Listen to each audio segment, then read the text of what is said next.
ჯადოსნური ჯოხი რომ მქონდეს, გავაჩენდი კურდღელს. სახლში მინდა მყავდეს ერთი ბაჭია, ერთი კნუტი და ერთი ლეკვი. ძალიან მიყვარს კითხვა და ჩემი საყვარელი წიგნია დედაენა. კითხვა შემაყვარა ჩემ მასწავლებელმა თამარ შარიკავზე. წიგნები ისე შემიყვარდა, რომ არ ვიცი როგორ გადაუხადო სამაგიერო. წინა მონაწილემ დამიტოვა ასეთი შეკითხვა.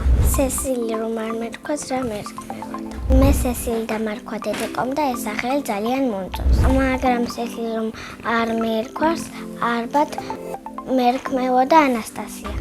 შემდეგ მონაწილეს უტოვებ ასეთ შეკითხვას. რა არის მისი ოცნების საჩუქარი? მაგალითად, ჩემი ოცნების საჩუქარია ჩემხელა თოჯინა. ბედნიერება არის მასწავლებლების გახარება და მშობლების გახარება. მე ვარ ბედნიერი ადამიანი.